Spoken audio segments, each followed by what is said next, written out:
However, my pal Bill Burr is on the line. What a lovely surprise. Let me see. Hold on, Bill. I've never actually done the phone thing before, so I'm trying. Bill called in during the break. I didn't even know it. Is this Bill? Jimmy Norton. Hey, buddy, I did it. I answered the proper hotline number. What's up, man? Nothing, man. I just was a little jet lagged, and I was up early for once, and I was like, I haven't talked to my old buddy Jimmy Norton or Opie, Opie Hughes in a long time, so I figured I'd just check in on you guys. I had nothing to say, Jim. I'm just calling to say hello. That's all right. Neither do I. Opie's not here today. He took the day. He had to have surgery. He's having a problem with it's that area between your balls and your asshole. He's got a weird scaling, so he's having that removed in a surgical procedure today. So it's just me. He's got like scales on his taint? Not as scales, but it's some kind of a flaking skin between his balls and asshole. So he has to have that scraped and then cut open, and they have to sew it back together. So he had to do that today. Whoa, what? Dude, flaky skin. Why do they have to cut it open? Because I think that the skin flakes, I don't know why, but he tried ointments and cream. Apparently he picks at it too much.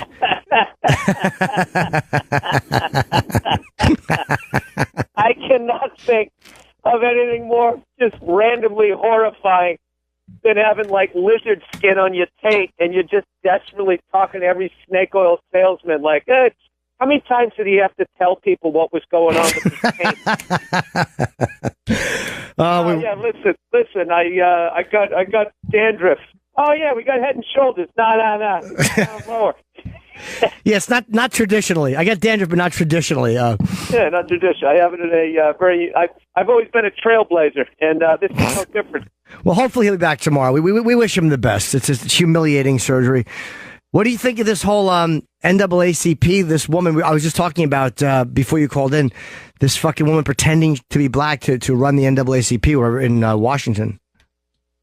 I don't understand why anybody gives a shit that she's pretending. I don't care if that's what she wants to do. Go ahead and do it. I would be annoyed if I was her parents, where she stopped talking to her parents allegedly because they were ruining like her credibility. You know, that kind of ruins your credibility when you say you're black and your genetic parents are both extremely white from Idaho. Yeah, it does. It does hurt things.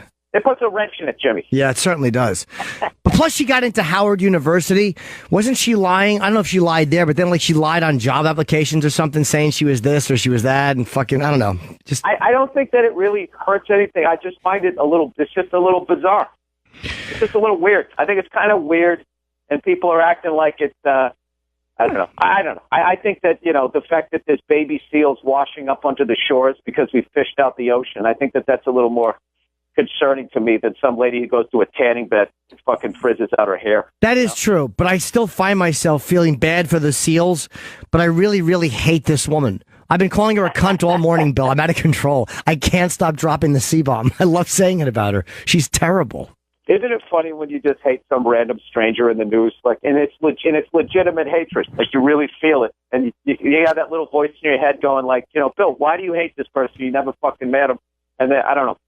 Jim, it's been a crazy couple of weeks in the news. But you know what? It's true, though, because sometimes the anger flares up randomly for no reason. And it's like, why do I give a shit? I'm wasting energy caring about this person, and I shouldn't. I know, but isn't it fun to hate somebody that you're never going to talk to? Because then you get to really say everything that you want to say, and there's no apologies necessary, during like fucking the holidays. You're never going to run into Rachel, are you? No, probably not. We don't run in the same circles. Although, to be honest with you, I would love to know what she's going to do now. Like, where do you go after this embarrassing? Because this is just embarrassing. I mean, it's not life ending. It's just fucking humiliating. What do you do next? And I blame Hollywood, Jim. I think if you look at her age, she's 37 years old. And when Soul Man came out, she was at a very impressionable age. So she didn't realize that it was a comedy. I think she thought it was a drama. She thought it was a documentary? Yeah. Yeah. And she just decided that, that she was going to go to... I just think it's funny that I can see her getting... She looks mixed with her hair, she kind of looks mixed. I can see how she got away with it. But I don't think... But what did she do with it, though? She fucking became a civil rights activist. She's actually done a lot of nice things to help other people that she considers herself a part of. So it's sort of a weird, it's just a strange story. But don't understand. she was lying about like dealing with hate stuff. Like, you know, it went beyond just trying to be helpful. I think that she was trying to like take the stories of other people and make them her own. Like, I don't think she should go to jail. I just think that she should be called cunt a lot. I mean, that's the, you know, I just think that she's awful. She really didn't hurt anybody other than make an ass out of herself. That reminds me of that. Remember that Louis C.K. joke that he had back in the day about when somebody tells you a great story, and then you retell the story and say that it happened to you, and eventually you start telling it back to the person that told it to you. Yeah, that's basically what she was doing, except with like race, I think. That's embarrassing. Like there are certain things that are just like when you get caught doing them, it's like getting caught. You ever get caught? I mean, you're a faithful guy, but you ever get caught sending a dirty text to another girl or just doing something like that's there's no, how'd you get caught doing that? Because I was a dope and I didn't erase it. Oh, how incriminating was it? You know, it was awful. It was awful. It was, listen, Jim, I'm a guy. I have a dick, you know, and I act accordingly. Sure. I don't know. I'm not upset. I'm not that upset with it, though, dude. Hold on, when you got caught with the text, did you apologize? Was it somebody you hadn't banged and just like, hey, look, I screwed up. I shouldn't have sent it. And then you moved forward and it was okay? Yeah, basically. I think it was like one of those. It was inappropriate. Yeah, I got busted one time. It was so awful. I've told this story before, but I was dirty texting with a girl when my girlfriend was out, and I was like, just being dirty. It was a girl I'd never hooked up with. I'm like, come over, I'll give you $500 to suck my dick and all this stuff. And then I went to save the text to my computer, and I hit the wrong button, and I printed it. And my girlfriend the next the next day, my girlfriend goes to get something. She was taking a college course, and she goes and gets something out of the printer, and she comes back, and I knew I was in trouble. It was a Saturday, and she's like, get up. I'm like, what? She goes, get out of bed. And she goes, I know all about you fucking little chat. And I'm like, what? What chat? And she mentioned the girl's screen name. And she goes, I almost handed that in with my paper. Because she had printed it with the paper, and she had my whole fucking dirty text. That was embarrassing. But that was like beyond, like, you just busted. You just got to go, I fucked up, and I'm sorry. Yeah, that's it. That's all you got to do. Hey, by the way, Jimmy, I've been wanting. Was Caitlyn Jenner? What do you think? She up your alley? No, too old. That's an ageist thing. That has nothing to do with her being trans. It's just anybody over 50. I don't stick my dick near. So, you know, if this was fucking, she won a decathlon. That'd be quite a notch in your belt there, Jimmy. You know what? I'm not saying I wouldn't get blown just for the story. But I have to say that it's not my thing. The age thing would, you know, if this was post Wheaties box, like, you know, if he came off the Wheaties box and then just showed up in a dress in 1978, I probably would have fucked him, you know, on the elevator. But knowing that he's really old, I can't do it. It doesn't do anything for me. Plus, around 78, I think he was on Chips too, so he's also a TV star. So there was all kinds of reasons, Jim. What do you think of this whole late night moratorium where they won't make fun of it? Like, it's just like, what the fuck, man? Oh, they won't make fun of it. I don't know. I think there's this weird thing where when Michael Jackson was doing all this plastic surgery, everyone was questioning his sanity, and he had a problem, but then, if you're doing it to become another sex, then you become like off limits. I don't know. To be honest with you, I haven't been watching a lot of that. The way I look at it is, you know, if that's what the guy wants to do, you know, he should go ahead and do it. But as comedians, I mean, nothing's really off limits. I mean, I don't think if you're not being malicious, right? It just strikes. I don't know. I mean, you think I don't have some bits about it? I'm going out on the road this week. I can't wait to fucking talk about it. Yeah, it's fascinating. I've loved it. I've loved it, and I thanked God when it happened because it really sparked the new material.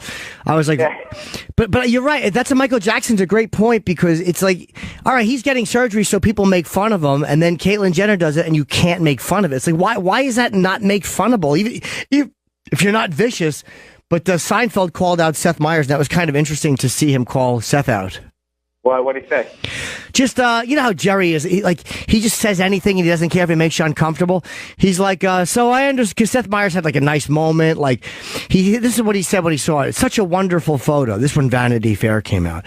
I cannot wait to read the article. I don't have any jokes about this. I'm so happy. I sort of can't believe we're living in a time when this is happening and people are being so positive about it. So congratulations, Caitlyn Jenner. And like, that's a nice thing, but like as a comic late night talk show host, shouldn't you have something kind of silly to say about it? Yeah, I don't know. Well, there's that whole. It's just one of those topics that it's like if you say anything, every once in a while, there's like that topic that comes down down the road, and if you have any joke about it, that means you're a Klan member. You know what I mean? Yeah. Like I even thought it was crazy, like when they were like some of the Bruce's or Caitlyn's family members, whatever, were like freaked out and people were giving them shit. It's like, dude, can you give them a chance to kind of get their head around this? It's like literally their dad walked out the door and then came back was now their mom. Right. You got to give people a chance to, just because you've been mentally processing it for fucking all those years, these other people haven't. You know what I mean? But Jesus Christ, dude, I buzzed my head and people freaked out, you know? Yeah, it is true. You know, it's funny. I look at Bill Burr photos and I'll see a picture of you and like there's times where I don't recognize you, like, cause I'm so used to you now, and I'll see an old picture with like a lot of red hair. I'm like, oh my God, I forgot Bill used to look a little bit different than he looks now. You're right. It's a shock to the system visually. Yeah. So you're balding-ophobic. You're a terrible person, Jimmy. No, I actually like you like this. I am offended by you. I'm joking. I'm acting like how people act. Oh, I know. I'm kidding too. I think you look ridiculous, but I had to say something kind of cute. I like the fact that I didn't notice it happen, and I really didn't. Like there was just one day because you're just Bill, so I see you one day, and I don't even notice that your hair is shorter until I see an older photo. Or I'll see like a clip of you on Comedy Central or something, and I'm like, "Fuck, man, Bill looks a lot different than he." Did you finally just say one day, like, "I just got to do it because it's beyond where I can help this anymore"? What did I do? I couldn't do that Rogaine, Propecia, fucking hair club thing, and like transfer the troops from the back of your head on top of your head, and I don't. To me, that's a weak move. I think it's a sign of weakness. I think if I feel like you should just age naturally. All these people getting their faces yanked back and getting hair plugs and all that. I think they're just a bunch of insecure people. And to sit there and try and look fuckable into your 50s, there's just something pathetic to me about that, where it's just like, look, you had your time. You had a great time, and now that's over. Now you're supposed to be an adult. You know what I mean? You're supposed to be, I don't know, a parent, a father, a mother, or something like that. To sit there and want to walk around in fucking a tank top or spaghetti straps, and you're getting tummy tucks and all that. I just think it's, I don't know. To me, I just look at those people like they're really weak. You know. I'm gonna. There's an advantage to fucking just in our business to just being what you look like. Because if you keep going down the road of what you think that they want to look like, that's how you end up with the Michael Jackson fucked up face, I think. Yeah. But if you just kind of look how you look, people start looking at, oh, he's a character. He's a character actor. Look, he's got crow's feet. Yeah, maybe it looks like you've lived a real life. You've lived a real full life and you're a real person. Yeah, there is something to be. I think as comics, too, we can look a little fucked up and it's okay. I think in general, like, I don't think that you should be, Jimmy, I just turned 47. I mean, it's over. It's a wrap. You know what I mean? What am I going to go down to a fucking nightclub with my new fake hair? Hey, ladies. I mean, it's just something so fucking sad about that, where it's like, I mean, look, I just looked at it like, all right, this is what's going on. Am I going to sit there and slowly watch this process, or am I just going to get it over with? I got it over. I got to be honest with you. I actually love having a shaved head. I love it. Some people like it. Some people don't like it, and I don't give a shit. Do you buzz it or do you razor it? I just buzz it down. Okay, yeah, I've been doing that for years. And what makes me want to do it is, my hair has always been kind of an unmanageable twat, like cowlicky, but it's gray. It's going gray on the sides, and I like when I buzz it, it just doesn't look as gray. So it's like, let me just do that. And I've never had any kind of surgery. I don't know if I can go through with that. I'm like, I just got to kind of age, man, and just, you do what you can with creams and try to stay looking okay, but I don't think I couldn't check into a hospital and actually fucking fix it. I'm like, I got to just kind of accept this is as good as it's going to get. Yeah. I'm in my. I'm gonna start wearing sports coats. I'm pushing 50, dude. Fuck it. I'm embracing it. I'm gonna be that guy when I'm 70 who wears like a yachting cap and doesn't own a boat. One of those guys. Smoke a pipe. I think there's something cool about aging naturally, men and women. You know what I mean? Like I don't like. My wife watches all those fucking reality shows, and you just see. When you see the women on those shows and they're getting all that work done and they're gussying themselves up and they just look exhausted. And all of them, they're like married and they're moms. It's just like, why don't you just be a mom? Like, what are you doing?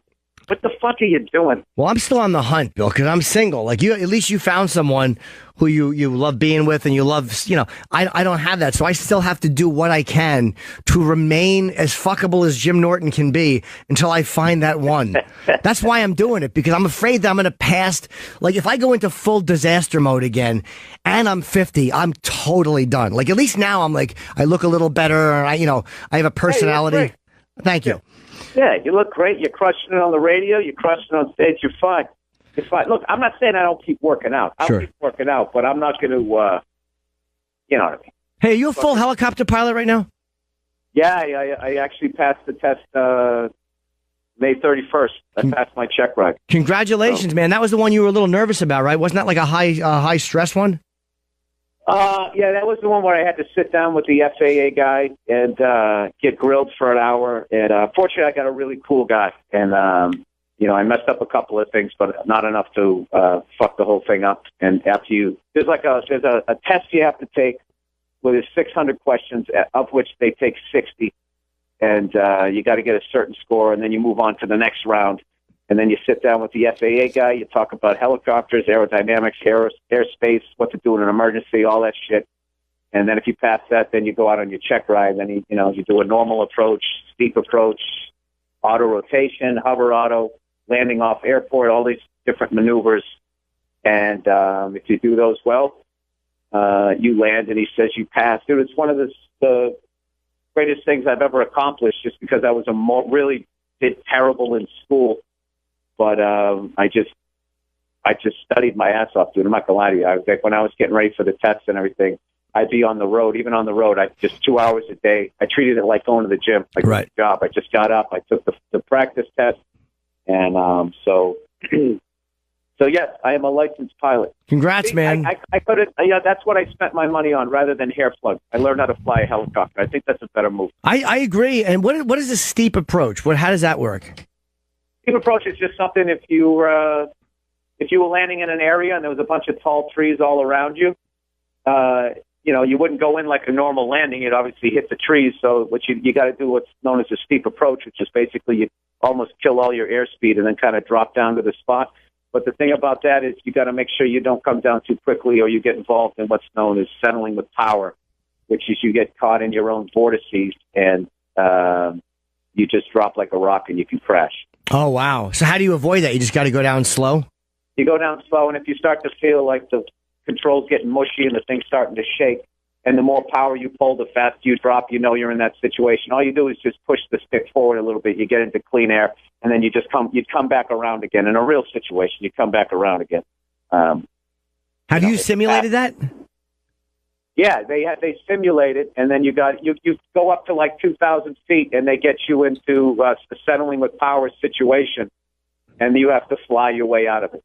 They simulate engine failure and all of that stuff. Wow. You have to get out of it. Yeah, it's I got to tell you, the first time I soloed cross country was like a 3-hour thing. I had to do it by myself. It was one of the most exciting and slightly nauseating and terrifying. I just kept looking over at that empty seat, and I was just going like if anything fucking goes wrong, this is on me. And I just kept going over in my head how to do an auto rotation over and over and over in my head, and I just kept picking out spots on the ground. Where would you put it? Where would you put it? As I'm just having to do the radio and all that type of stuff. I've never been so mentally exhausted at the end of that flight. And what made me feel good was after it was done, I mentioned that to one of my instructors. You know, they're all pilots and studs. Yeah. The second I mentioned that I was scared, they laughed, and they go, oh, yeah. They go, I was scared, too. One of the best pilots over there was telling me that, you know, he just had an urge. He just wanted to set the thing down and let the Hobbs meter run, which is the time on it, just so he could get up to 3 hours and then just fly over to the fucking airport because it's,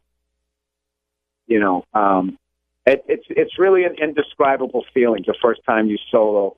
That feeling of you're so psyched that you learned how to do it, and then that feeling of Jesus Christ and trying not to think of John Denver. Right. Yeah, with fucking Harrison Ford. With so many people. But, you know, there's so many guys have, like, you know, he built his own aircraft. I mean, you know, if you just don't build your own fucking helicopter. Like, as long as you just fly one that they built, that Bell built, I think you're fine. Yeah, well, when they say that something is, you know, that it's experimental, that means that it hasn't been, I guess, checked out by the FAA yet. Right. I thought when he was in something experimental, like it was this new crazy design, it just hadn't got like an airworthy certificate from the FAA. And I mean, I shouldn't talk about it because I don't really know enough about it, but it's scary because the little I did read, it seemed like he was going fine, and he went to turn, and then all of a sudden he did something too far, and within 2 seconds he was just stuck in the ground like a lawn dart. And, you know. That was all she wrote. That was it. Yep, that was it. It was that country road. He took it home. He sure did. He clogged up traffic on the country road with his fucking mangled aircraft. Do you think he was wearing one of those fucking jean jackets with the fur on the inside that they love out there in Colorado? Yeah, he looked exactly like the cover of his dumb greatest hits CD, and that was how he died without that fucking country smile. I mean, that was wiped off his face pretty quick. And those John Lennon glasses. I like John Denver. God bless his soul. When are you gonna be in New York, bro? How couldn't you like John Denver? We're having a good time. We're kidding him. When John Denver, who actually died, but we're going to stay away from Caitlyn. Absolutely. Let's just joke about him and not Caitlyn Jenner, because one is an important issue. When are you going to be in the city, man? I haven't seen you in quite a while. I don't know when the next time. I don't think it's going to be for a couple of months. So I don't know, Jimmy. Whenever I get something out that way, I hope it's sooner rather than later, because I haven't been on your show in a minute. I came to New York for like a day. I did Jim Gaffigan's show, but it was like literally I landed and then we started at 6 a.m, and then I had to go up to Boston that day. So I wasn't able to come by the studio. So next time, hopefully, anytime I'm there and I have a free morning, you know, I always come in. So all right. Well, I look forward to seeing you very much, buddy. All right. Well, tell old Scaly Taint. I hope he. I'm kidding, Opie. I hope you feel better, man. And Jesus Christ. If you can tell all your listeners how you think you got it, so we could all avoid it, dude. That sounds like some, like during medieval times. Yeah, it's like a Game of Thrones injury, but it's mostly because Opie just picks his taint a lot. He scratches it and he digs at it, and I think they think that he might have infected it. He doesn't want to say. What do you mean he scratched it? Dude, I don't want to talk about this on the air. All right, yeah, we'll talk off air. Hey, Jimmy, call me during the next break and let's talk about Opie. All right, man. I'll give you a call as soon as I'm in the bathroom. All right. All right. Bye. All right. Take care, buddy. The great Bill Burr. Fucking impressive, man. Helicopter, license. It's just so good. 3 hours by yourself for your first time for your test. Yeah. That's terrifying. I told you that motivated me to not want to, do a lot of the shit I was doing. It's like, this is what your friends are doing, but this is what life is. So Bill was very inspirational. I should have told him that. Somebody's asking me too. We've been talking all morning about this nonsense with language and all that shit and race. What did Whoopi Goldberg say? Because somebody is, what did she say about political correctness? Do we have the audio of that? Mm-hmm. It's right here.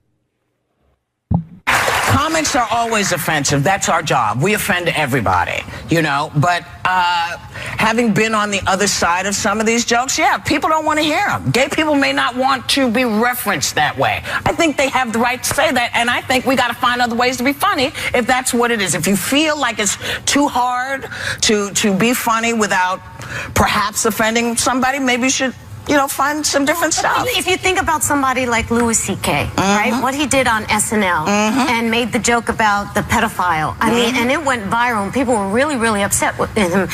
It was a very, very clever joke, but it was offensive.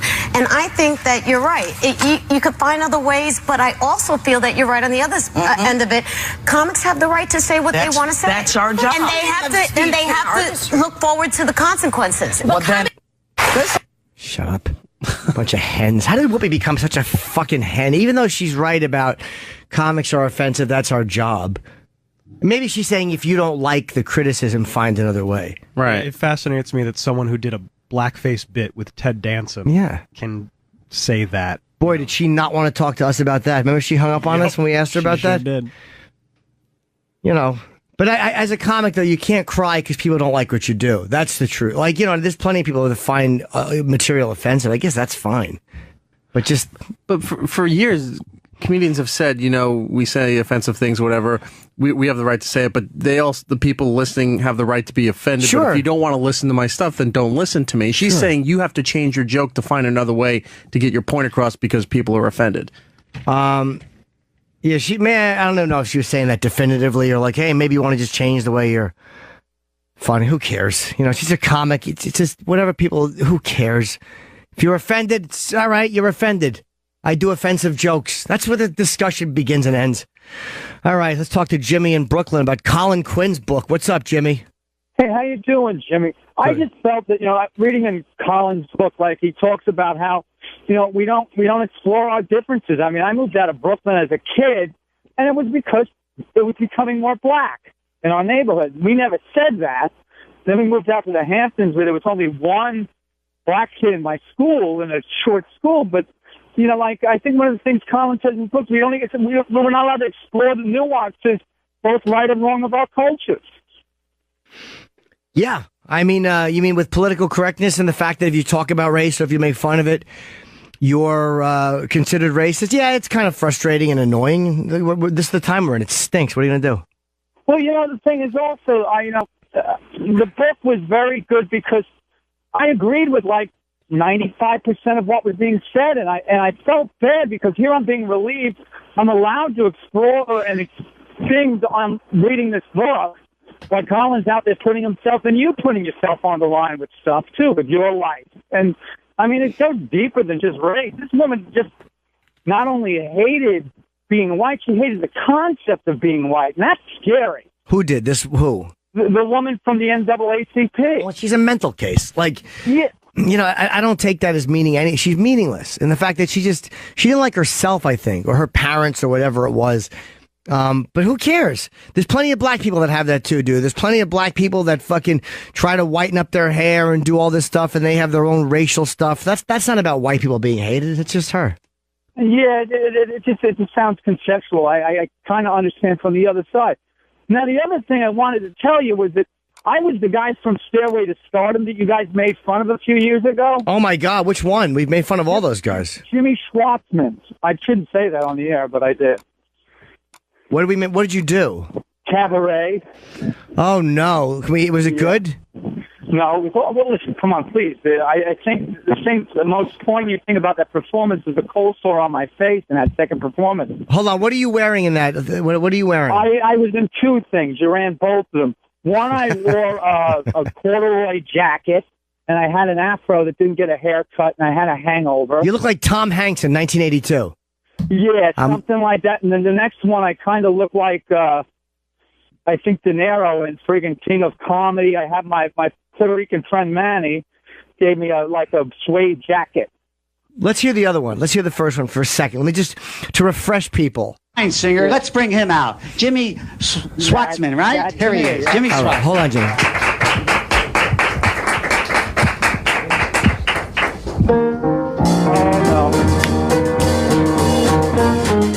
What good is sitting alone hear the music play. Come to the cabaret, old chum. Come to the cabaret. Put down the knitting, the book, and the broom. Come hear the music play. Pauses. Why would we make fun of this? It's such a cool, like, hip song and well done. You guys were, there's a context. It's a time machine. I didn't hear about it till like a year later. Someone put it on YouTube, and I fast forwarded with the videos underneath, and I saw something you guys are talking about me because I see the video underneath the little stripe on the bottom there, and I was going, now this is interesting, and I was kind of honored that you were. I was afraid to call in on the show, though. Oh, you should. I don't know why, because you have such an. Can you go back a little bit? Because you do such a nice job with that first belt out of the word cabaret. Hold on, love the hand movements too. Yeah, hold on, here it goes. Because you really belt out cabaret. Let's hear that. What good is sitting alone in your room? Come hear the music play. There it comes. Oh, shit. Come to the cabaret, old chum. Come to the cabaret. Okay, now do you actually like that shitty song? I'll tell you, I was supposed to sing You're My Home from Billy Joel, if I remember correctly, and the guy lost my sheet music. So I really had like a minute and a half to go behind his welding. It was still behind a welding thing right behind Lincoln Center.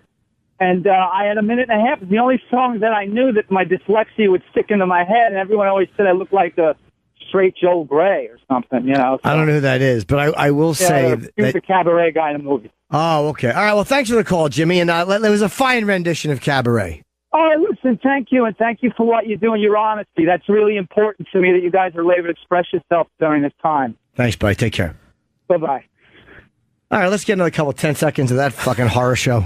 Put down the knitting, the book, and the broom. Ugh. Come hear the music play. Knitting, the book, and the broom. Come to the cabaret, old chum. Old chum. Hold on a second. Yeah. Fucking, if it's your old chum, why is he knitting and sweeping and reading a book? He says, put down the knitting, the book, and the broom. Come to the cabaret, old chum. What kind of your fucking chum is knitting? Hey, what are you doing? I'm just knitting some booties. What are you doing? Fucking losing your number, you creep. What kind of chum knits? There wasn't much to do back then. What year was this song? I don't know. It's like 20s, 30s, somewhere in there. Put down the noose. Other things that people did back then. Stop hitting your wife. Come to the cabaret. What's worse, hearing the commentary live on the radio of this or finding it a year later on YouTube? I don't know. Well, I'm not even knocking him on that. The fact that he looks a little like Down syndrome-y Seinfeld. But he's a good boy. Thank you for the call. A little more, another verse. Come taste the wine. The band. Come blow your horn. Start celebrating right this way. Your table's waiting. Yeah. No use forbidding some prophet of doom. I love this show. To wipe every smile away. He has a huge mouth. Come to the cabaret, old chum.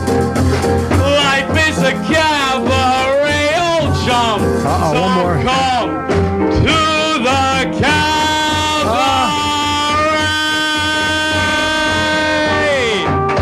That and it was, what a delightful rendition.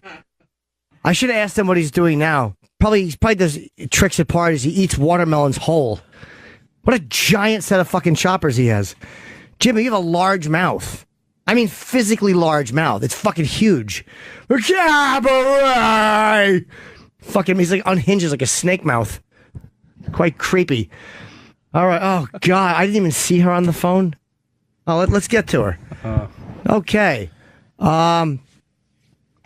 Hi, who's this? Who do you think it is? It's me. There you go. End of that call. That's how that should be handled. Let's see. Fucking, what do you want to say about Whoopi's comments, John, in Staten Island? What's up? Hey, Jimmy, how are you? Good, buddy. So if you keep listening to the Whoopi Goldberg clip, I know you don't want to hear her speak, but later on she basically talks about Seinfeld and Colin Quinn as the two main people complaining about this whole PC culture, and she specifically leaves out Chris Rock. And one of her last comments, she says that Colin Quinn and Seinfeld don't know how to be offended because they're straight white males, and therefore they should try to curtail their comedy as to not offend people, which really pissed me off when she said that. Yeah, it's just, who cares what she says? No, I agree that it's irritating, but I mean, she's a fake. Like, Whoopi Goldberg once said, and she had the best political correctness quote. It was something to the effect of, political correctness is, I'm not going to tell you what I think, I'm going to tell you what I think you want to hear. It was something like that, and I've always attributed that quote to her, and I thought that was really good. But it's like, as a stand-up, when you start saying, I'm a black woman and you're a white male, so offense is different, shut the fuck up. Shut up. You're a comic. Act and talk like a comic. Like, think like a comedian, Whoopi. Stop it. And that's what pisses me off the most, because she's like, it's one thing for me to say something stupid. It's another thing for you guys to say something stupid in a funny way. And, we shouldn't be held, as you guys always say, we shouldn't be held to the same standards. Go to like the cabaret. Man sneezes and has aneurysm and becomes cabaret singer. Thank you very much for the call. I'm going to do that the rest of the show. I'm sure everybody hates the show today. Why is he just talking? Why is he talking on the phone? That's what they're saying? Yes, they are. What else would we be doing? That's a good point. I don't know what they're saying. What the fuck is this guy talking about? Dave in Edmonton, what's up with Al-Qaeda? What? No. I wasn't talking about Al-Qaeda specifically. It was that guy that you mentioned. I can never remember the name. That dude, they had him in South Africa just this weekend. He's a war criminal. Like CSS wanted him, or whatever they call that organization. I don't know. They had him, and, well, damn, man. I was trying to look it up, but he's accused of war crimes. He was allowed to leave from the place. Look, I'm trying to look it up. But okay, how about this? We're going to put you on hold. Yeah. And we're going to check it out. Yeah. Oops, wrong button. Okay. So, you're getting real good at this phone thing. Yep. How good is horse pussy? Let's talk about that. How fucking awesome is horse pussy? What's the story here? This guy, I guess I understand it. Where's the story here? I have the story. I highlighted it. For Pete's sake. I want that audio too. I forgot about it. Here it is. Alamo man breaks his leg while deputies said he tried to fuck a horse. He's a 45-year-old guy. They broke his leg while trying to fuck a horse. His name is Chris Castillo Jr., and he faced trespassing charges on February 17th incident where he was found hurt inside a barn after a horse kicked him. Get out of here. Oh, it's him again. Then I'll start talking. Oh, no. Get out of here. Not my cell. And deputies met with the barn's owner and told him she went to the barn to feed her horse. And she discovered that he had injured on the ground in one of the horse stables. And this awful liar, he said that a car struck him on the roadway and he had crawled into the barn for shelter. He was transported to the hospital and then he was arrested. And he had previously been arrested and told to stay away from the barn and horses. In September 2013, Castillo received 5 years probation. Well, there you go. You should have locked him up. Get out of here. The horse kicked him. Not you again. All the horses sound like Bogey. Get out of here, see, fella? Security cameras set up by the bar's owner caught this piece of shit performing the sex acts as the horse attempted to move away from him despite being tied to her corral. He's raping the horse. The horse is saying nay, and he's fucking it anyway. The horse is like, get away from me, creeper. Do you know how creepy you have to be for a horse to go, get your dick away from me? Horses shit while they walk. They tolerate us riding them in a circle. They tolerate us whipping them. We clean their dicks out with our bare hands. Their foreskin gets dirt in it. All of that they have no problem with. This guy's like, I just want to stick my dick in. Get out of here. You're a creep. Get out of here. He's going to keep moving, like, with his pants around his ankles, like, as she walks away. Yeah, while the horse just is kind of going left and then going right while tied. Like, the horse can't believe she's in this pickle. He got a 270-day public lewdness charge in September 2012. It's a different horse, by the way, not the same one. This is the beauty of it. He received 5 years probation on cruelty to animal charges after he tied a horse named India to her corral in the same barn and performed oral and vaginal sex on her. He ate horse pussy. This guy ate the horse's pussy. What are you doing? What are you fucking doing? How bad does horse pussy smell and taste? How bad does your ex-girlfriend's pussy smell? Will you go to a horse pussy and you're like, yeah, it is what it is. Jesus Christ. And then break your leg trying to do it again. How good of a fuck was that horse? How betrayed do you feel after you lick its pussy and you think it comes? He didn't know it was trying to get away from him. He probably thought she was coming.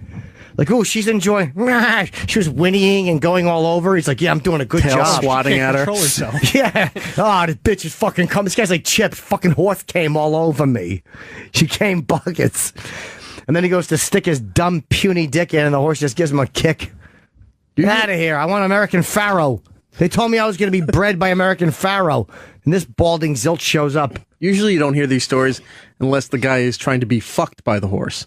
Yes. You never hear it on this way around. Well, the thing is this.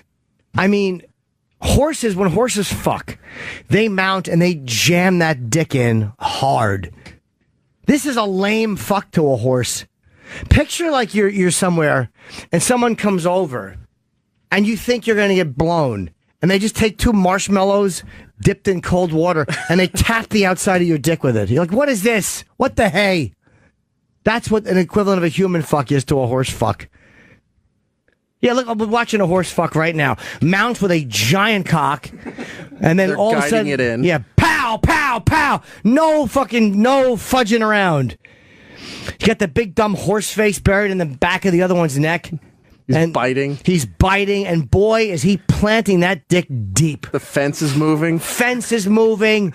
There's ramming it in there. His little back feet are all moving every which way.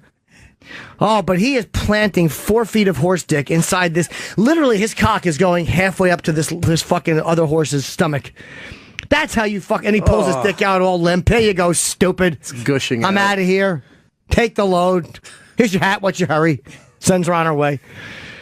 Now this guy climbs up with his dumb pussy eating technique, and the other horse is trying to say, we don't do that in our culture. Yeah, this guy's more like he wants to make love to the horse. Yeah.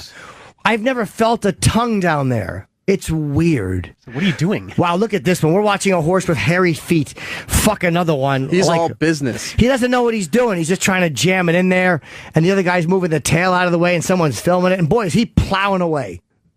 He's plowing away. This is not how people fuck. No, the horse has to find it to be annoying because it doesn't want a human penis. It wants that huge horse penis. To be filled. Yeah. This horse wants to be fucked. And meanwhile, this guy with his broken leg. Yeah, the clink-a-link of the ladder. You know how annoying a ladder clinking is when you're a horse and you get your pussy licked? You're like, what is this? And this big, gigantic fucking horse is following the other one. Oh, with his big, hairy feet. It's like a Clydesdale. He's all dick. Now his dick's all swinging stupid. Like a giant, long mushroom, embarrassed. Horses lose their rods fucking... They lose their fucking erections like I do when the phone rings. Horses pull their dick out soft. Like, horse dicks really don't play games. They come, soft, done. Next! Where's my hay? Yeah, where's my hay? I'm hungry. They never lose it going in, though. You know what I mean? When they jam it in, it's a violent activity. And, plow. Boy, that pecker goes deep. All muscle and ab muscles. Look at him. He's still in there. You jealous? No, I'm very jealous. He's all in there like a seahorse, standing up on his hind legs, plowing away, fucking her. She doesn't know. She's just looking at people watching her. She's like, this is a little embarrassing. And then, boy, he comes and he pulls it out limp. Like, literally, his dick just dies. Like, he comes and his dick is finished. All right. I don't know what else I'm saying. I guess we should wrap up. You think this guy's going to try again? Yeah, of course he will. He's a serial horse fucker now. He can't stop. 3 times. Once you lick horse pussy, it's all over for you. That's all she wrote. You've licked horse pussy. Is that a fetish that, like, you'll just never reach? Never. Never. You say that now. Yes, I do. Talk to me in a year, I don't know. I never thought I'd like feet. I know if I do like feet, I won't like 4 of them. But then again, I do like big feet on a girl. Wow, this horse rod, that literally is a 3.5-foot dick. And it's funny to watch these dopey cowpokes try to move a tail out of the way. It's like, don't horses know how to fuck? They've been doing it forever. They don't always have someone there holding their dick. I love watching these videos. They're not sexy. It's just fun to watch. I like to watch the horse's dumb back feet because he's not used to walking on 2 feet. Yeah, there you go. Limp. It's like you turn off the fire hose and he comes right down and goes. it's done. I like watching these guys where they're trying to guide it in and their hands are almost getting caught, so they're yanking their hand out right away. Yeah, but people couldn't see that while this is happening, E-Rock keeps mumbling, "Lucky girl." I don't like that. That's creeping me out. All right, I'm going to piss and then we'll wrap up the show in a little bit. Some guy grabbed a Jonesy guy. Hold on, let me just go to this last call here before we take a fucking piss break. Yeah, what's up, Scott? Hey, Jimmy, how are you? I'm good. I had to call you with this one. So I'm a volunteer EMS chief for about 20 years out on Long Island. And years ago, there used to be this gathering at Jones Beach. They called it Greek Fest.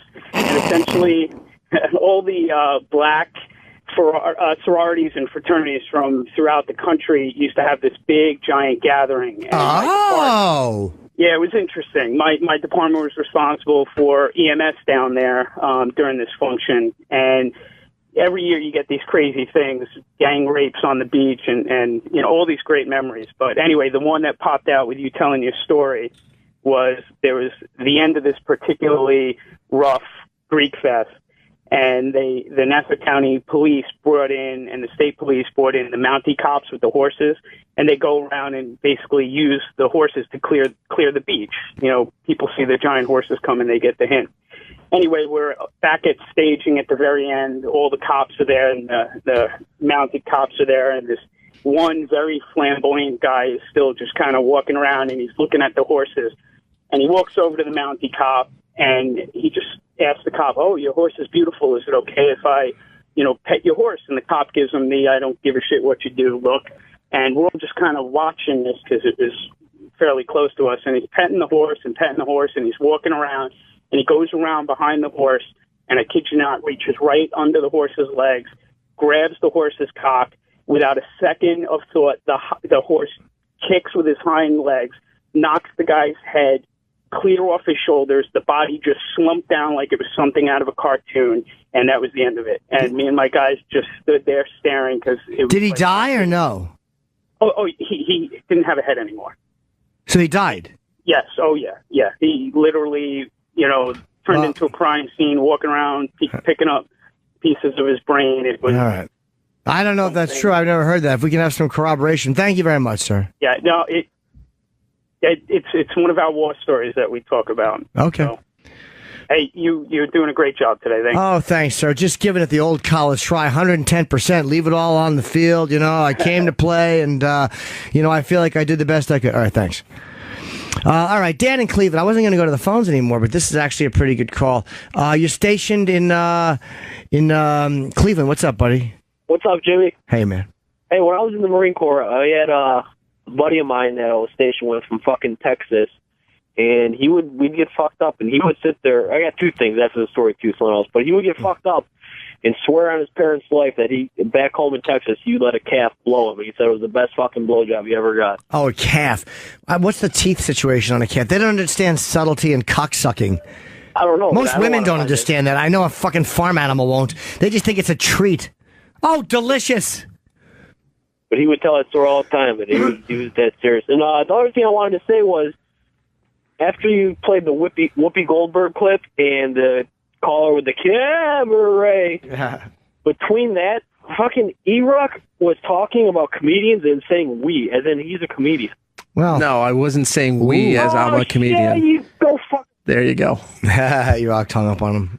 No, I wasn't saying "we" as if I'm a comedian. I'm saying the comedians say "we" tell these jokes. We have the right to say it, but you also will be offended. Wasn't That's saying right. we, including me. Yeah, maybe he's French and he was saying yes. Boy, it sounds to me like E-Rock defended himself brilliantly against that accusation. Thank you. Very welcome. All right, I'll take a piss, and I want to play the CNN shit when we get back. I don't do radio teasers. I'm not good at them. So if that interests you, stay. If it doesn't, then fucking go do something else. What am I going to tell you? I'm going to beg you. All right, so welcome back. Sorry about that last 4-minute bit. I didn't realize we were going to be on such a long break. I went to piss, and the guys didn't think I was going to be back in time, so I walked in just as that bit started. All right, I wanted to say something, and I forgot what it was when I came back on. Oh!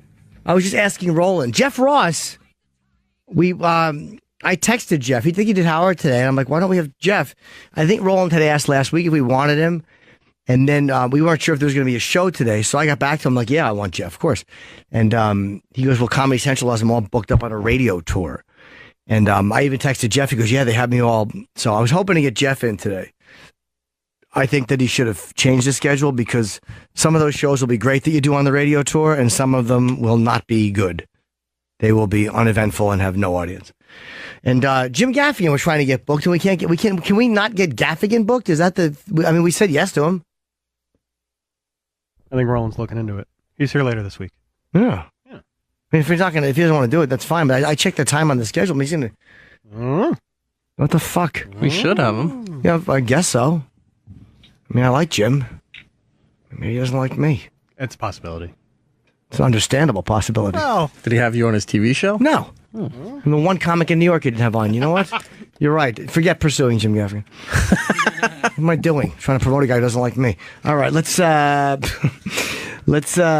about this asshole who shot up Dallas. This guy was another mental health issue one. His family actually apologized. Like, look, he's a fucking nut. He's obviously just a nut. Another one that should have been fucking just aborted. Can we talk about how the news came where CNN is doing a crack job talking about this guy?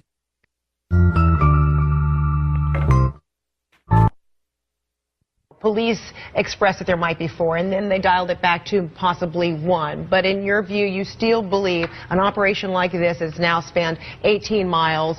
It was very courageous and brave, if not crazy as well, to open fire on the police headquarters, and now you have this scene, this standoff. So you believe these are the hallmarks of more than one person's involvement? Well, first off, I want to say I think the Dallas Police Department did an excellent job handling this situation, and we're very fortunate that no one... Okay, so she said courageous and brave, which whether you like it or not, she's right. I'm not saying it was right to do it, but it does take courage to open fire on cops. Courage doesn't have to mean good. If you're a fucking an asshole and you walk up and punch a guy in the face for no reason who's a big guy, why does courage and bravery only have to be for good things? Do you know what I mean? Like, the guy's a scumbag. I'm glad none of the cops got hurt, and I'm glad they killed him. He's fucking valueless. But why is she? Maybe because she was saying it like it was a good thing. Maybe she'll win an ESPY. But what are you supposed to say? Like, it was almost like when they called the 9/11 terrorists cowards. They weren't cowards. They were scumbags.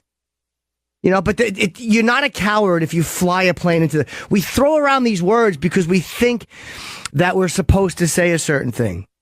Terrorists are cowards. They're not cowards. Are they fucking pieces of shit? Yes. But if you put a belt on yourself that's going to explode and you walk onto a bus or wherever you go, you're not a coward. You're a maniac, you know, whatever. You're hateable. But that's not an act of cowardice. It's an act of something else. You know, just because somebody does something that's courageous or brave doesn't mean that it's admirable. Yeah, you're right. It's just, always considered, you're right. I mean, this guy was courageous and brave. Yeah, but he was obviously I'm glad they killed him. He had zero value. Right. And is she getting shit just because an implication that courage and bravery are good? Exactly. Okay. Yeah, I think that's exactly why. All right. Because it does take balls to do that, even if it's balls for a terrible thing. Yeah, when you say it that way, you're right. Okay, but she amended her statement? One thing that everybody can take out of this. All right, Jonathan Gilliam, thanks so much. Appreciate it. Thank you. And yesterday, during a segment on the Dallas Police Department attack, I used the words courageous and brave when discussing the gunman. I misspoke and in no way believe the gunman was courageous nor brave. So, and I'll be right back. Okay, so what do you think? He was crazy. He was crazy. I'd be happier if she said that. He was crazy. Well, she said crazy in the first clip. Oh, did she? Yeah, she's like, he was courageous and brave, if not crazy. Oh, sorry. Okay. I'm sitting here right with you, and I didn't catch him. I'm too busy washing my phone. I see that. But she had to come out and say he was not courageous and brave because we only... So what is it then if somebody does something negative or truly terrible, which is what he did, but it's not an act of cowardice, what is it an act of? Like, well, you're not allowed to say it's brave. What is it? Can we only say it's crazy? I just think you just avoid using those words because they are considered good things. But when it comes to terrorists, they don't avoid using the word coward. Right, because it's a bad thing. Yeah, but you're not a coward if you fly a plane into a building. No, I mean... You're not. You're just not. It's not an act of cowardice. Hitting an old lady in the head, as opposed to a big guy, that's an act of cowardice. Yelling at some small person when you wouldn't yell at a big person is an act of cowardice. All right, last call, I guess, of the day will be, yay, another one with a good name. What's up? I think the word that should have been used was ballsy. Yeah, but the news people won't say ballsy. Well, no, I understand, but that's what she meant. She didn't mean, like you said, she didn't mean coward, brave and whatever. Like a fireman. She didn't mean like an act of heroism. Right. I mean, she just spoke, and that's what she said. But I think what she was meaning was ballsy. Yeah, because to be honest with you, when she first said it, I didn't like it either. Like, I don't like anyone that shoots at cops having anything good said about them. So then it makes you curious, like, all right, what's the word? What's the fucking term you use? For someone that does something that's really shitty, that does take amount of balls. Maybe ballsy is the word. Whatever. Right. Thanks for the call. One other thing, Jim. Okay. Going back to the horse story. Tell me, if you saw a horse with a great set of tits and an Adam's apple, you wouldn't be interested? No, sir. There's nothing a horse could do. Was that courageous? You know what? That was courageous. Thanks, buddy. That was courageous and brave. Fucking that horse. You pull out your dick and you try to stick it in a horse, and you know the horse doesn't want it because you have to tie it down and go, boys, he's not going to like this. That's an act of courage. That's an act of bravery. You're courageous and brave if you take your dick and shove it in a horse after eating its pussy. If you get behind a horse and hold its cunt lips open and go, you are courageous and brave. That's not crazy and insane. It is. Yes, it is. But it's also not an act of cowardice. Look at that coward eating horse pussy. You're never going to hear that. Look at that scaredy cat over there licking the horse's twat. You big chicken. Yeah, you chicken. You don't even have the courage to do it with a woman. You're taking an animal that could step on you and kill you and break your leg and fucking it. That's an act of courage, my friends. And that's the important lesson of today's show. Hopefully, Bill Burr had no idea I was kidding, by the way, about Opie's taint operation. Oh, somebody else didn't know either. Who? Because Dr. Steve reached out to him to see if he could help. That's hilarious. I only caught part of the show. And you having a problem with your flagellum, whatever the fucking term is. Flaking flagellum. It'll happen if it's usually only in desert countries for people that fall asleep on their head in the noon sun. Let's see. I can't. You have to tell me what it says. Oh. I can't read it. It's too small. The font is too small. I'm getting older, Iraq. Sorry. O posted the text conversation, and Steve wrote him and said, are you okay? Is there anything I can do? Hope said, just taking the day. And Steve goes, oh, they're saying you had a taint infection, and I fell for it. Oh, I'm so happy. The fucking doctor, I'm pretty good. Yeah, because I guess what you said was plausible. That's true. You know? Or Steve's just dumb. I think it's I don't think those things are mutually exclusive. I realize I've been telling a blithering idiot my most intimate medical secrets. Wear a hat. It'll help. Really? But they're saying it could be a tumor. Nah, you put a hat on, the sun won't go on it. You'll be fine. Think he was being courageous and brave? Yeah. Yeah, you're very courageous, Greg. Not coming into having that taken care of. It's very brave of you to tell everyone that you're taint. It's a scrotum. You're getting a reddening of the scrotum. I bet you Steve just wouldn't let it go. Like, I bet you Opie said, nah, man, he's just kidding. I bet he kept it going. But you don't have any reddening of the scrotum, do you? Okay, if you do, let me know. I'll talk about it. Send me pictures. Yeah, send me a photo if you have a reddening. There's no flaking if your scrotum is there. The guy said Terry in Florida says use stupidity, not bravery or valor. It's stupidity. No, it's not just stupidity. It's stupidity, absolutely. But we're talking in the context of what is ballsy to do or not ballsy. Courageous to do it. Having the guts to do. But again, see, all those things, because we typically use them for admiration. So the implication is that I admire a guy. Well, of course not. But you just don't be dishonest. And it always stuck with me when Bill Maher got in big trouble for saying that the terrorists weren't cowards. And he was right, though. They weren't cowards. But by saying that, it doesn't mean that you think they're good people. All right, I'm babbling. Thank you guys for calling in today. It's 10:25. Opie will be back tomorrow, unless this infection spreads into his asshole, which keep our fingers crossed that sweet boy is okay. And let me just plug my gigs. I got a bunch of them. Pittsburgh, Friday the 26th. Borgata, July 10 and 11. I'll be in Albuquerque, July 18th. It's a benefit show. My makeup date in Seattle is August 13 through 15. Here in Caroline's in New York, 17 through 19 of September. Minneapolis, September 25. Warren, Michigan, the 26th. The DC Improv, October 15, 16, 17. And Charlotte, November's 5 through 7. Yes. For a bunch of Novembers, 5 through 7. So, excuse me, if you want to come out and see me, come out and see me. And tomorrow we have Judd Apatow. Who else? Lewis Black. And Lewis. Why would you say that about his scrotum? What's going wrong with the country? That's Bobo Black. Sounds like you're Jack Nicholson. Now you get a dog, you miss him. Yes, that's Bobo Black. Are you insane? Are you insane? My dog's a snoodle.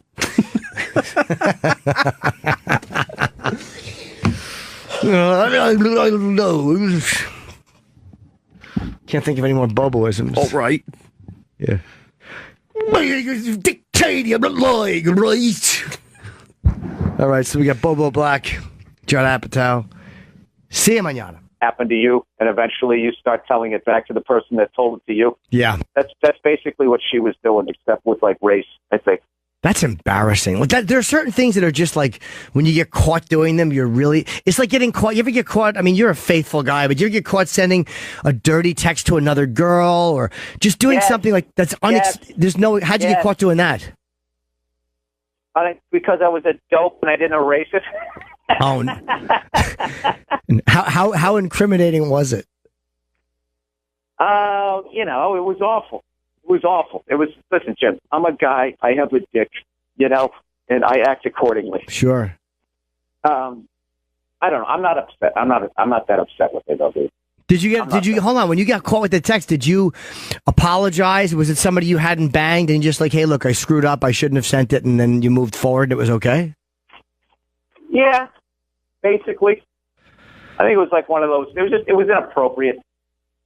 Yeah, I got busted one time. It was so awful. I've told this story before, but I was dirty texting with a girl when my girlfriend was out, and I was like, just being dirty. It was a girl I'd never hooked up with. I'm like, come over, I'll give you $500 to suck my dick and all this stuff. And then I went to save the text to my computer, and I hit the wrong button, and I printed it. And my girlfriend the next the next day, my girlfriend goes to get something. She was taking a college course, and she goes and gets something out of the printer, and she comes back, and I knew I was in trouble. It was a Saturday, and she's like, get up. I'm like, what? She goes, get out of bed. And she goes, I know all about you fucking little chat. And I'm like, what? What chat? And she mentioned the girl's screen name. And she goes, I almost handed that in with my no reason. And it's like, why do I give a shit? I'm wasting energy caring about this person, and I shouldn't. I know, but isn't it fun to hate somebody that you're never going to talk to? Because then you get to really say everything that you want to say. And there's no apologies necessary, during like fucking the holidays. You're never going to run into Rachel, are you? No, probably not. We don't run in the same circles. Although, to be honest with you, I would love to know what she's going to do now. Like, where do you go after this embarrassing? Because this is just embarrassing. I mean, it's not life ending. It's just fucking humiliating. What do you do next? And I blame Hollywood. I think if you look at her age, she's 37 years old. And when Soul Man came out, she was at a very impressionable age. Oh, she didn't realize that it was a comedy. I think she thought it was a drama. She thought it was a documentary? Yeah. Yeah. And she just decided that, that she was going to go to. I just think it's funny that I can see her getting. She looks mixed with her hair. She kind of looks mixed. I can see how she got away with it, but I don't think. But what did she do with it though? She fucking became a civil rights activist. She's actually done a lot of nice things to help other people that she considers herself a part of. So it's sort of a weird. It's just a strange story. But she was lying about dealing with hate stuff. It went beyond just trying to be helpful. I think that she was trying to take the stories of other people and make them her own. I don't think she should go to jail. I just think that she should be called cunt a lot. I mean, that's I just think that she's awful. She really didn't hurt anybody other than make an ass out of herself. That reminds me of that. Remember that Louis C.K. joke that he had back in the day about when somebody tells you a great story, and then you retell the story and say that I have it in a very. I've always been a trailblazer, and this is no different. Well, hopefully he'll be back tomorrow. We wish him the best. It's just humiliating surgery. What do you think of this whole NAACP? This woman I was just talking about before you called in. This fucking woman pretending to be black to run the NAACP in Washington. I don't understand why anybody gives a shit that she's pretending. I don't care if that's what she wants to do. Go ahead and do it. I would be annoyed if I was her parents, where she stopped talking to her parents allegedly because they were ruining her credibility. That kind of ruins your credibility when you say you're black and your genetic parents are both extremely white from Idaho. Yeah, it does. It does hurt things. It puts a wrench in it, Jimmy. Yeah, it certainly does. But plus, she got into Howard University. Wasn't she lying? I don't know if she lied there, but then she lied on job applications or something, saying she was this or she was that, and fucking, I don't know. I don't think that it really hurts anything. I just find it it's just a little bizarre. It's just a little weird. I think it's kind of weird, and people are acting like it's, I don't know. I think that, the fact that there's baby seals washing up onto the shores because we fished out the ocean, I think that that's a little more concerning to me than some lady who goes to a tanning bed and fucking frizzes out her hair. That is true, but I still find myself feeling bad for the seals, but I really, really hate this woman. I've been calling her a cunt all morning, Bill. I'm out of control. I can't stop dropping the C-bomb. I love saying it about her. She's terrible. Isn't it funny when you just hate some random stranger in the news, and it's legitimate hatred, you really feel it, and you have that little voice in your head going Bill, why do you hate this person? You never fucking met him, and then I don't know. Jim, it's been a crazy couple of weeks in the news. But you know what? It's true, though, because sometimes the anger flares up randomly for a paper. Because she had printed it with the paper, and she had my whole fucking dirty text. That was embarrassing. But that was beyond. You just busted. You just got to go, I fucked up, and I'm sorry. Yeah, that's it. That's all you got to do. Hey, by the way, Jimmy, I've been wanting Caitlyn Jenner. What do you think? She up your alley? No, too old. That's an ageist thing. That has nothing to do with her being trans. It's just anybody over 50, I don't stick my dick near. So, if this was fucking... She won a decathlon. That'd be quite a notch in your belt there, Jimmy. You know what? I'm not saying I wouldn't get blown just for the story, but I have to say that it's not my thing. The age thing would, if this was post Wheaties box, if he came off the Wheaties box and then just showed up in a dress in 1978, I probably would have fucked him, on the elevator. But knowing that he's really old, I can't do it. It doesn't do anything for me. Plus, around 78, I think he was on Chips too, so he's also a TV star. So there was all kinds of reasons, Jim. What do you think of this whole late night moratorium where they won't make fun of it? It's just what the fuck, man? Oh, they won't make fun of it. I don't know. I think there's this weird thing where when Michael Jackson was doing all this plastic surgery, everyone was questioning his sanity, and he had a problem, but then. If you're doing it to become another sex, then you become off limits. I don't know. To be honest with you, I haven't been watching a lot of that. The way I look at it is, if that's what the guy wants to do, he should go ahead and do it. But as comedians, nothing's really off limits. I don't think if you're not being. However, my pal Bill Burr is on the line. What a lovely surprise. Let me see. Hold on, Bill. I've never actually done the phone thing before. So I'm trying. Bill called in during the break. I didn't even know it. Is this Bill? Jimmy Norton. Hey, buddy, I did it. I answered the proper hotline number. What's up, man? Nothing, man. I just was a little jet lagged, and I was up early for once, and I was like, I haven't talked to my old buddy Jimmy Norton or Opie, Opie Hughes in a long time. So I figured I'd just check in on you guys. I had nothing to say, Jim. I'm just calling to say hello. That's all right. Neither do I. Opie's not here today. He took the day. He had to have surgery. He's having a problem with it's that area between your balls and your asshole. He's got a weird scaling, so he's having that removed in a surgical procedure today. So it's just me. He's got like scales on his taint. Not as scales, but it's some kind of a flaking skin between his balls and asshole. So he has to have that scraped and then cut open, and they have to sew it back together. So he had to do that today. Whoa, what?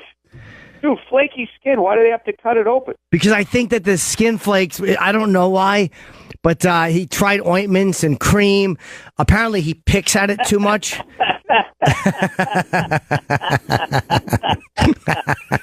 I cannot think of anything more just randomly horrifying than having like lizard skin on your taint, and you're just desperately talking to every snake oil salesman like, how many times did he have to tell people what was going on with his taint? Yeah, listen, I got dandruff. Oh yeah, we got Head and Shoulders. No. Lower. Yes, not traditionally. I got dandruff, but not traditionally. Yeah, not traditionally.